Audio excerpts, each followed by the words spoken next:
มาส่งพี่น้องผู้ปันแห้งสื่อข่าวแซนมีเดียขอดังเสียงนะครับเนาะมื้อนี้ก็แม่นยาในวันที่8นะครับเดือนธันวาคม2025นะครับ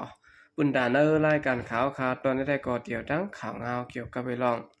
สังเจอว่าซึกมันตั้งซึกลอยเทียนในโคมกันเสแลขึ้นเข้ากว่าในพื้นที่เมืองกุดและดังเมืองมิดป้อในจึง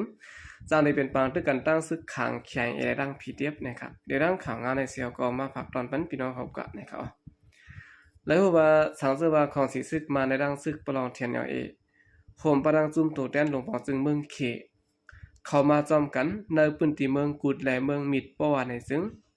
ดีจางได้เปลี่ยนปางตึกกันตั้งตับซึกระดับเศร้าคอขังแข่งเอดังตับเก็ดแขกคนเมืองผีเดียบเขาอำห่างว่าในค่ะเกี่ยวลงในด้วยเยอูผู้คันปากเทียนลาดไกวดังสื่อข่าวว่าย้อนเบอร์เคมิบอีแลจังได้เตียบตัดอย่าพืดเสแต่ไรขึ้นถอยถอนซึกออกในเวียงเมืองมิดในค่ะดีได้มันเป็นก้นเมืองและจุ่มผีเดียบเขาไหลเซอร์ตื้อแห่งเงินนำเสียเปิ้นตาได้ไหลปืนตีซะไหนสังเจอว่าเขาถอยถอนซึกออกปานไหนจึงอ่อนตังสุดเฮาโบกันลองอย่าพืชอันผีเดียบเขาทบยาซื้อนั่นก่อนในภูมิสันในผีเดียบก่อนหนึ่งลาดกว่าดังสื่อข่าวค้าง KSM เข้าไว้หนังในเฮาคาไหลหัวไว้เสียเทียนปืนเผากึดดึกกันดังของสิซึกมันยาวนั้นก็ปืนนั่นแหละนางคือซึกมันเตรียมฮอดมาในพื้นที่เมืองกุดเมืองมิดไหลนั้นที่น่าจะเวียงเมืองมิดในภายผีเดียบเฮาคาสั่งไหลเขาปาจุ้มหาจุ้มเขาที่เวียงเมืองมิดในตับกอง34เขียงอันเป็นอ้อยหลีตับซึกลุกพื้นนั้นแต่ข่มลมไว้ยาวไหลหัวบ่ถึงเดินในเสียงซึกลอยเทียนดังซึกมันจางเตะโฮมกันตรงหนึ่งมาป้อไหนได้ก็จางเตะตุ้มเตอเปลี่ยนปางตึกกันตั้งตับผีเดียบและตั้งตับซึกขางเขียงมาไหนภูมิจันในซึกผีเดียบ10ลัดนี่ไหนสังว่าเทียนมีกองยื้อเครื่องมินและมีลอกไล่ตาเด็กเข้เขียงไล่ลอมบิบอีนั่นเจมือแต่มันในจึงเขาถูกดีโทษซึกซิมเอาเวียงเมืองกูและเวียงเมืองมิดแกวมกะเหมือนหนังสีปอกเกี่ยวเมและนองเขียวเจ็มจนได้กบป้าแทงเมื่อเลี้ยวอันรู้ซุ่มและตายนำในจึงเป็นก้นเมืองและผีเดียบกวยหือก้นเมืองก่อตายผีเดียบก่อแล้วอาสากแหลกปันมาแทงจนไหนเมื่อเลี้ยวในนอกเสนาดินพ่องามตัวเก่าประลองเยาเวียงเจือนกึดเจนั้นอ่อนกันถอยถอนซึกกว่าขึ้นคักหนึ่งเยาคักหนึ่งเจืองไหนอันคราได้ก็ซึกเทียนตั้งซึกเก่ากลางMNT เขา2จุ่มในขึ้นกองหลัง8เซนตั้งการลุกพื้นก่อยาวไหนซึกเก่ารีซออันอยู่บัตเทียนก่อนหนึ่งหลัดนี้ไว้หนังไหนเฮาคายุ่มย้ำผู้นำเนอหลวงเทียนตาพงเกี่ยวแทงยาวตาจิกยามันลาดสังป้อในจึงยามลาดไว้ว่าตับซึกมันในจำเตกวนยาวว่าไหนเมื่อเหลือในตั้งลองเตมันในไกลกันกว่า8หนังต้องผ้าและลินเมืองอันพวนโหเขาลาดนั่นไหนเฮาคาคู่หันตั้งหมดยาว่าเทียนมีการจะเอ็นอันเขาตึกตับซึกจาวนาเตะๆไหนเขาถูกดีลาดความกล้วยและเฮ็ดอันโลเฮ็ดนั้นเย็นๆเหมือนหนังเขียงเขาและมีอันกึ่งดีตึกก็ตึกมีอันกึ่งดีเพียวก็เพียวเปิดปาทิ้งซิมลองกับสึกไว้หลีเฮลีถูกลีฮับข้องเสียงกลางใจและคอแบกเปิงก้นเมืองประวัติเทียน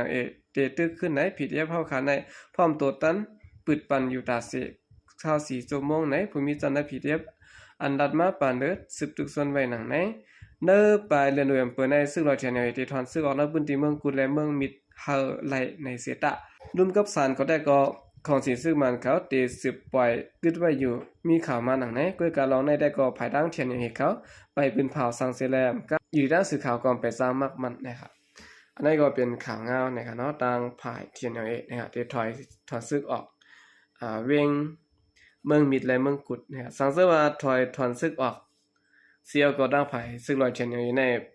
เพราะว่าอ่อนซึกมันเข้ามาในเวียงเมืองมิดและเมืองกุดยาวกับตัวแดนเมืองเขเข้ามาปานไหนซึ่งต่างที่ได้เปลี่ยนปังตึกกันตั้งซึกขางแข่งและตั้งผีเดียบนะครับตั้งซึกขางในเตรียมปล่อย8เวียงเมืองมิดและเวียงเมืองกุดตีสืบตึกโตกว่านั้นค่ะเนาะอันนี้ได้ก็ตั้งภายซึกขางเขาเลยปืนเผาไว้ซึ่งไหนนะครับสืบสิแล้วเขาขึ้นมาถ่อมด้วยข่าวเงาเกี่ยวกับเวลองลมแรงหลงกาแมกินะครับไหลปัดเขาตีเมืองฟิลิปปินส์เฮ็ดให้คนเมืองลูกตาย1ปาก40ก็และไฮไลท์กว่า1ปากก็ไปนะครับเมื่อปนมาในไลวันนั้นคนตายย้อนลมแรงหลงกาแมกิอันพัดเข้าในเมืองฟิลิปปินส์นั่นแหละเฮ็ดให้น้ำท่วมใหญ่ลงเสียเฮ็ดให้โหนนับกวนลูกตายมีถึง1ปาก40ก็ไหนภูมิปุนพรเขาปืนเผาออกไว้ในวันที่6เดือนธันวาคมในปี2025นั้นหนังไหน อันมีร้องลู่ตายกำปนำได้ก็เปลี่ยนตีเจเมืองสีผู้ตอนปอดกลางของเมืองฟิลิปปินส์นั้นยาวนะครับเมื่อวันอาทิตย์นั้นลมแรงลงกะเมกี้ลูกนาน้ำปางหลายเสียได้ปัดเป่าตีเวงสีผู้ย้อนบนลมแรงลงในเฮ็ดให้น้ำท่วมกำเดียวเสียได้เฮ็ดให้แม่น้ำและสายน้ำต่างเสือลุกท่วมนะครับในกวนเจออันตายกว่าเจอนั้นนะครับปะดังกวนเจออันเฮอร์มินเฮลิคอปเตอร์ตกลงเสียแล้วดูตายกว่า6เกาะนะครับเฮอร์มินเฮลิคอปเตอร์แน่ไล่ตัวกว่าพองตึกกว่าส่งโคของจอยแถมเตือนทุเพลมแรงลงกาเมกีนั้นยาวนะครับเมื่อวันพุธนั้นลมแรงลงกาเมกีคายกว่าตั้งตกขาเมืองเสียเลยเขากว่าตั้งนั้นนำปางหลายเขตปอดจันนะครับย่ามเดียวในลมแรงลงขึ้นมุ่งหน้ากว่าสู่เมืองเวียดนามนะครับจอมองซึ่งฟิลิปปินส์ผัดดินนั้นมาโก้ปืนเผาลองเงาลายคึกคักจันจึงเมืองเสียไหลปันขว้างหาลงปองซึ่งใจตื้อเงินกำจ่อยกนเมืองและตำวังเบิงปืนทันขันโคกุ่นใจตื้อกินยำเจเน่นะครับศูนย์ข้อมูลเพศสภาวะ EMTAT นั้นตั้งหมายไว้ว่าลมแรงลงกาเมกีในเป็นลมแรงลงอันให้ได้กวนดูตายน้ำเหลือเสียเปิ้นสุดในหลวงพ่อในปี2025นะครับอันนี้ก็เป็นพวางห่างเพิ่นเยกวนเมืองรถกานะครับเนาะก่อยหมดนะฮะอันไหนบ่อยู่สำผังปางหลายก็มันซ้ำเหมือนในค่ะให้พี่น้องลมแรงลงในเตพัดเข้าเมืองเวียดนามเสร็จแล้วตั้งภายลงปองจึงเมืองเมืองไทยก็ปืนเผาไว้ว่า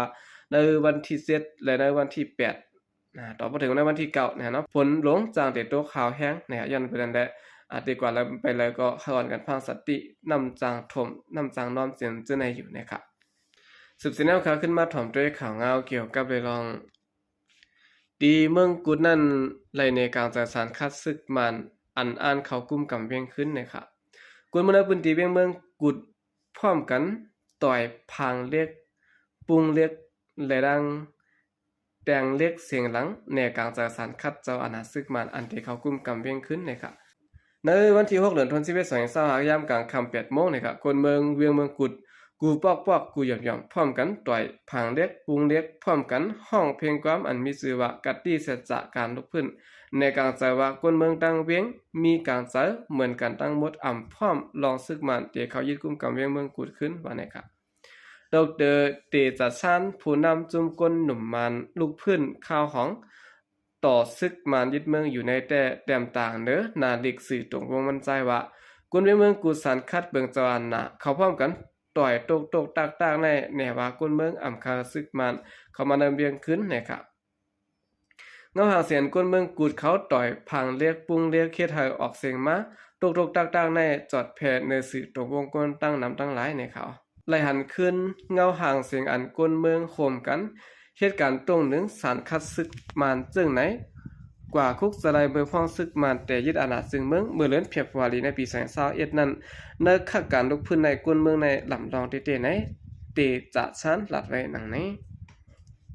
เวียงเมืองกุดในซึกดังเทียนเอกยึดกุมกำไรเบอร์บางแผนการยันซึ่ง1027มาต่อถึงยามเดียวนะครับอีกในเมืองเข็มบิบเงียนปันแห้งอีสิได้เวียงอันตึกไหลเสื้อนั้นซึกดังไหลถอยปันซึกมันขึ้นพอง